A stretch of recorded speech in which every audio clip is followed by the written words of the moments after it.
é 6 vezes 2? Não vale dizer que é 12. Essa seria uma resposta lógica, dedutiva, sequencial, literal. Exatamente o oposto do que nós vamos ver no nosso vídeo de hoje.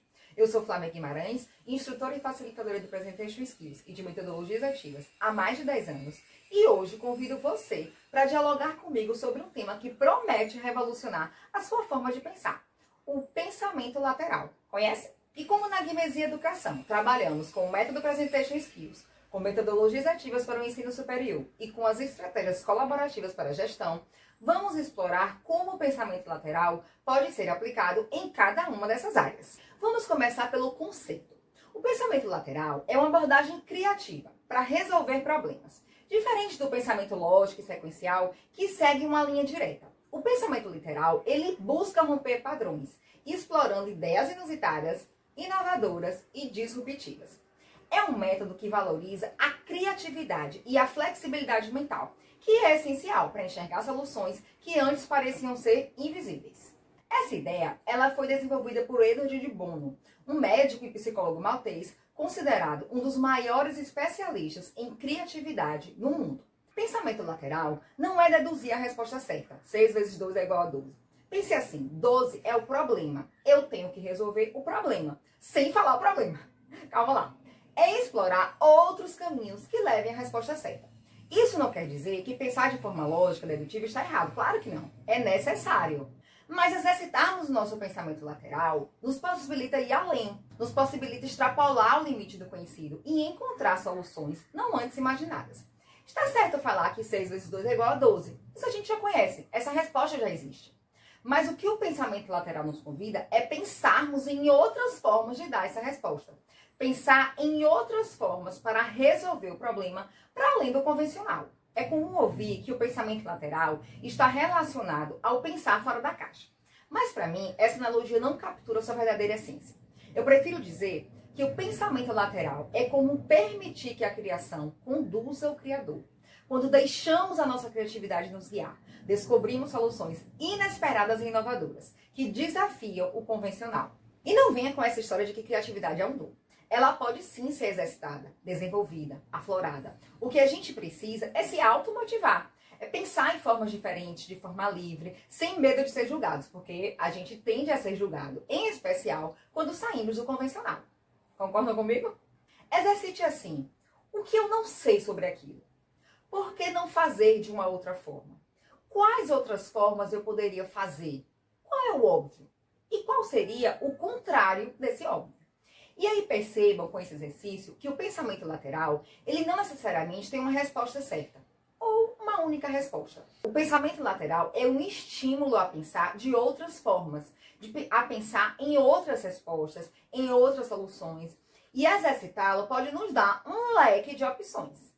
Dito isso, vamos ver agora um exemplo de aplicação em cada área de atuação da Guimesia Educação, como eu falei lá no início do vídeo, para facilitar a visualização prática do uso do pensamento lateral.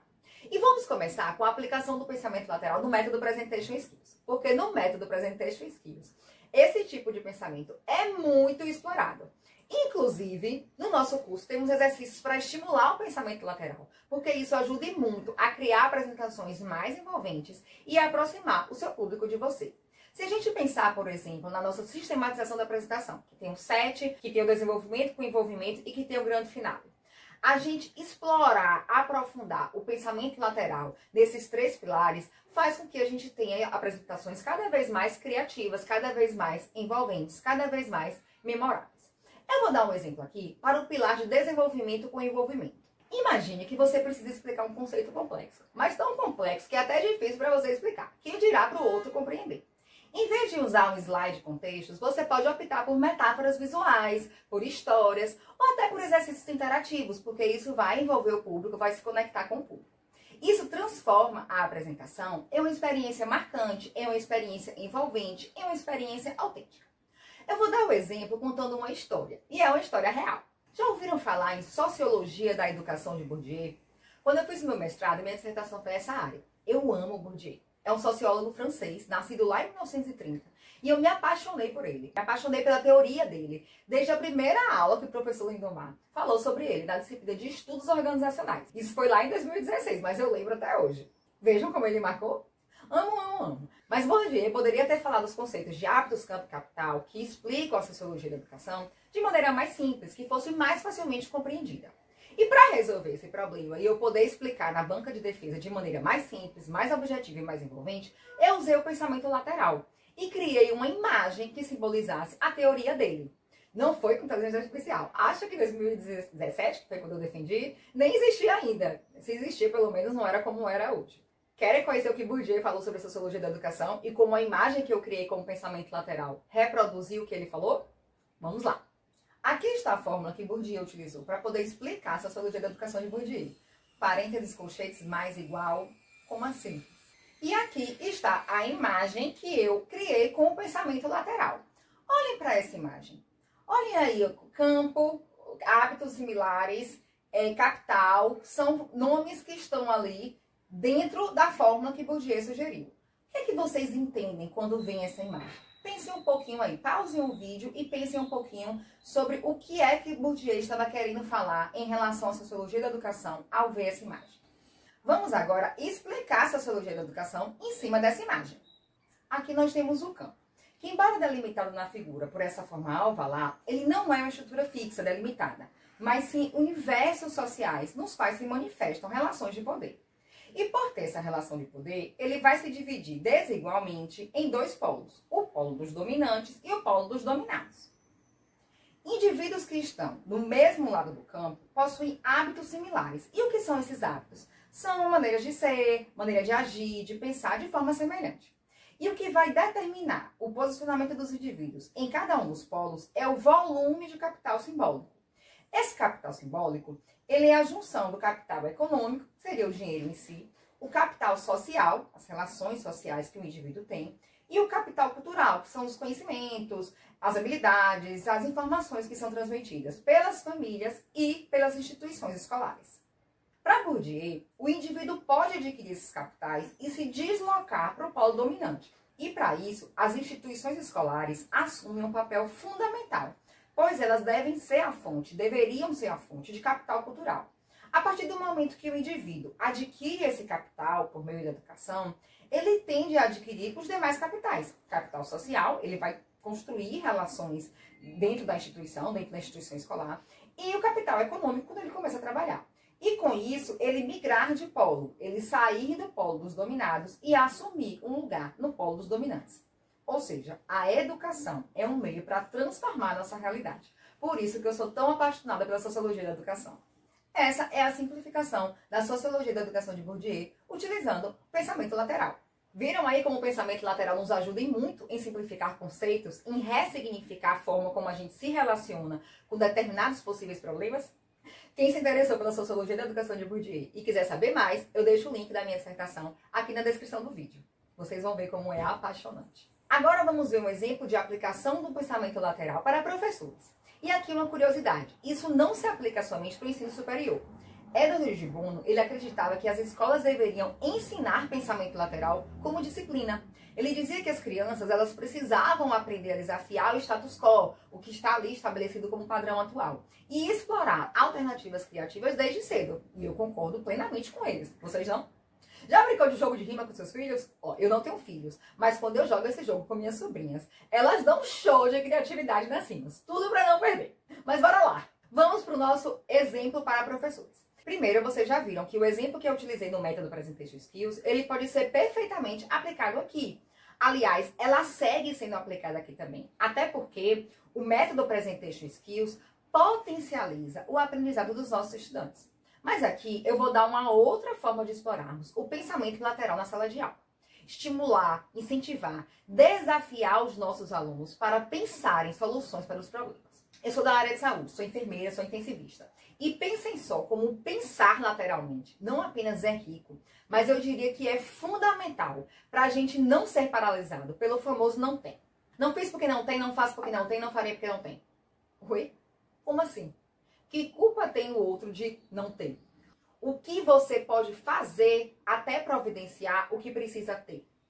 Despertar esse olhar dos estudantes é essencial. Eu já organizei e participei de várias missões humanitárias, regionais, nacionais, internacionais, e o que a gente mais escuta e sabe que vai encontrar é não tem. E aí? quais vão ser os nossos pensamentos laterais?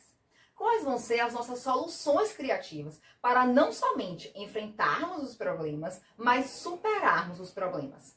Vamos estimular nossos alunos a fazerem isso. E se tiver aqui alunos de design, ou arquitetura, ou marketing me ouvindo, por exemplo, eles vão falar, mas nossos professores já fazem isso na aula. Mas acreditem, meus caros, isso não acontece em todas as áreas. Assim como deveria acontecer, por exemplo, na prática da gestão. Mas também não é sempre que acontece.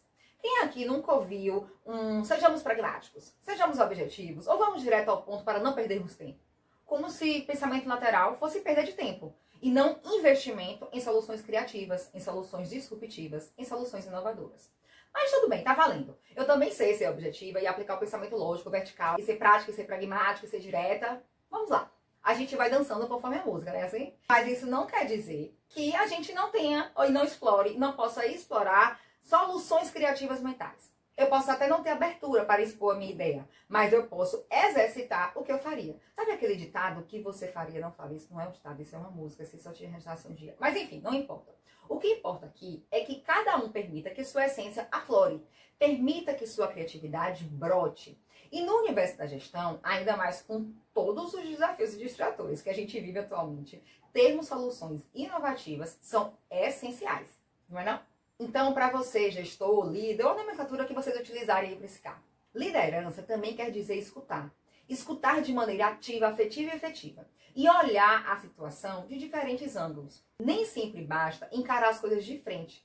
Às vezes, é preciso olhá-las por outro lado. Principalmente em situações difíceis. E envolver verdadeiramente sua equipe em busca de soluções. Que tal exercitar essa habilidade? Vamos lá? Quantos lados tem um círculo?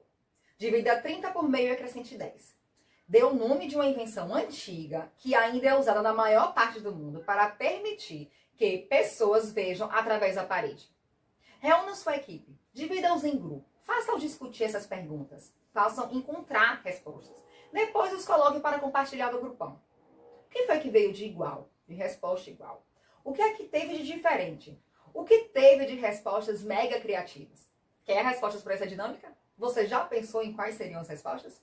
Então vamos lá. Quantos lados tem um círculo? 2 lados, o lado de dentro e o lado de fora. Divida 30 por meio e acrescente 10. Dá 70. 30 dividido por meio é igual a 60, mais 10 é igual a 70. Deu nome a uma invenção antiga que ainda é muito usada na maior parte do mundo para permitir que as pessoas vejam através da parede. Qual foi a sua invenção? A minha foi janela. Viu só? O seu olhar amplia o meu, mas o meu olhar também amplia o seu. Que tal embarcarmos juntos nesse universo da Guimesia Educação? E vamos agora para uma mão de dicas para praticar o pensamento lateral no seu dia a dia. Primeiro, desafie pressupostos. Pergunte-se, e se eu fizer o oposto? Claro, muitos vão falar que você é o do contra, que é questionador, que é bocão. Mas como dizia manhã, deixe que pensem, que digam, que falem. Segunda dica. Use analogias. Compare o problema a algo completamente diferente. Lembra da história que vimos de Bourdieu, da fórmula para a imagem? Pense assim, como é que eu posso ser disruptivo? Como é que eu posso fazer uma analogia que torne mais fácil, que torne mais simples, que torne mais envolvente, que torne mais dinâmico? Terceira dica. Troque de perspectiva. Imagine como alguém com outro background abordaria o desafio. O se colocar no lugar do outro é um exercício poderoso, não somente para exercitar a empatia. Não só se coloque, mas busque um outro olhar. Não precisa ser especialista para ter pensamento lateral. Isso é mito. Qualquer pessoa, e ainda mais, se você está fora do problema, a chance que você tem de pensar em novas perspectivas aumenta mais ainda. Então, busque o outro, o olhar do outro e tenha uma escuta verdadeiramente ativa. Quarta dica. Faça perguntas inesperadas. Por exemplo, como eu posso transformar um problema em oportunidade? Como eu posso derrubar o S da crise e criar novas soluções? E quinta dica, exercite o pensamento lateral. Em todas as áreas, em todos os momentos. Sabe aquelas brincadeiras de roda de amigos? De 0 a 100, o bicho bebe, verdade ou consequência? Acrescente pensamento lateral. E veja como a criatividade tem uma magia poderosa. Falando nisso, eu vou voltar para a pergunta do início. Me diz aí, quanto é 6 vezes 2 utilizando o pensamento lateral? Número de meses do ano? Pode ser. Número de signos do zodíaco? Também tá certo. Número de apóstolos de Cristo? Bingo! O dobro de 6, na mosca. E você? Quais outras respostas criativas conseguiu pensar? Percebe como a criatividade pode surgir até mesmo das contas mais simples? Basta nos permitirmos. Se você gostou do vídeo, curta, compartilhe e comente. E antes de eu dar tchau, viram como eu utilizei pensamento lateral para iniciar o vídeo, para desenvolvê-lo e para encerrá-lo? Até o próximo vídeo e se cuidem!